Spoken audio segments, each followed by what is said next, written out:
اساسها؟ اولا مش نتاع النهضه وحدها. وانتم قدمتوا في النص الان مقدم 5 كتل. لكن هو كتل. نابع عن النهضه. عاد علاش نختزلوا؟ خلونا شويه الامور بنهاياتها.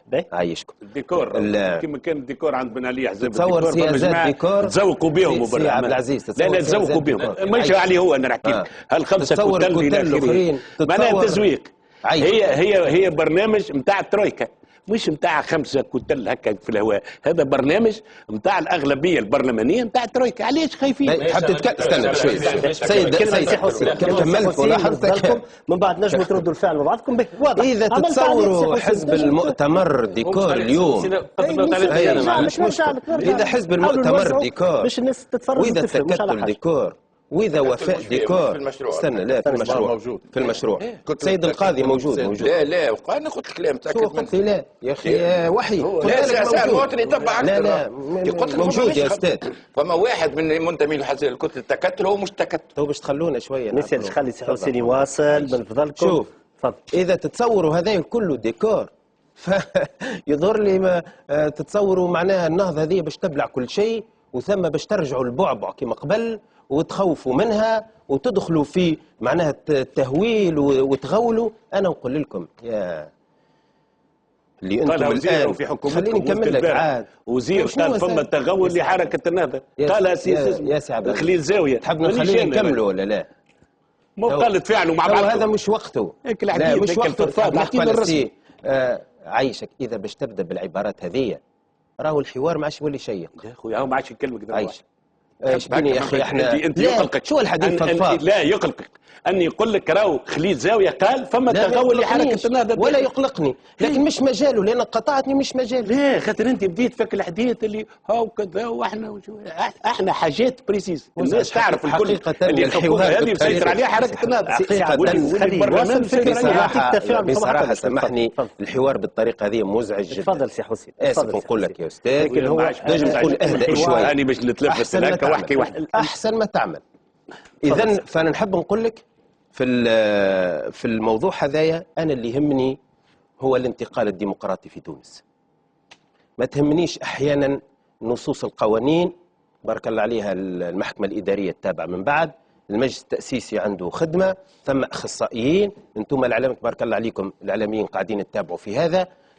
انا اللي يهمني في برمته يعني عموما كيفاش يتم الانتقال الديمقراطي. اليوم اللي واقع في تونس الحقيقه اللي واقع في تونس اليوم ان معناها برشا كانوا مساهمين في الاستبداد في السرقه في الفساد اليوم فالتين. واليوم الشعب غاضب وخايف على معناها استحقاقات الثوره. هذه الحقيقه وهي حقيقه مره. وانا نقول وللاسف لأن ثم برشا معناها أضداد مش ضد واحد للثورة باش ما نستعملش عبارة أعداء.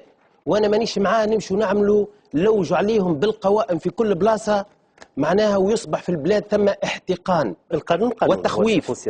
قلت لك أنا نحب نعطي المعنى السياسي. الناس كل كلمة بالمعاني السياسية. القانون عنده ضوابط وأنا نقول القانون لازم يكون واضح وزجري لأن ثم محاولة التفاف. ثم محاولات التفاف واضحة. اليوم اللي سارقين المليارات ولاو يتطاولوا على الشعب. وبالتالي أنا نقول المجلس التأسيسي محق في أن يحدد لنا الإطار العام. أنتم تنقدوه الإطار العام. لازم يكون يراعي حقوق الإنسان. لازم يكون يراعي الضوابط والنواميس الدولية والقوانين الدولية.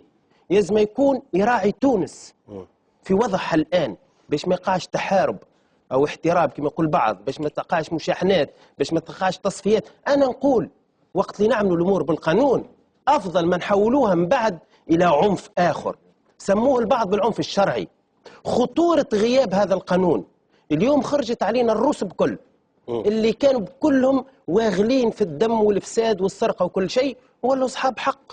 اليوم الناس اللي تحرموا من التنمية اليوم الناس ملف رجال الأعمال مخلينا مخلط القاصي والداني ماناش عارفين شكون ما نجحناش فيه. مازال عندنا صعوبة في العدالة الانتقالية. عندنا صعوبة طبعا عندنا صعوبة في العدالة الانتقالية. عندنا صعوبة في العملية الانتقالية اللي باين وهذا القانون أصله يحب أولا ما تتم سرقة الثورة اللي هم ضد الثوره ويحبوا ينقلبوا عليها، وهذا الواقع ايش يقول اليوم، واليوم الشعب خايف على الثوره. بعدين تقول لي بعد هذه النصف الثاني موافقكم فيه، يلزم تكون امور تراعي حقوق الانسان، كيفاش نعملوها، تراعي هشاشه المجتمع التونسي وهشاشه الوضع السياسي. انا اللي يهمني هو نمر الى مرحله استقرار فيما بعد بالتوافق مش بالاقصاء. واضح، وصلت الفكره بالتوافق. وانا اعتبر مختلف القوى السياسيه الموجوده في الساحه الان غالبيتها مش معنيه بهذا، المعني بهذا السراق والفاسدين واللي هم معناها كانوا متورطين معناها في الفساد. وهذا يقول عامر العرايد رئيس مكتب السياسي لحركه النهضه، يقول قانون تحصين الثوره ضد اعاده انتاج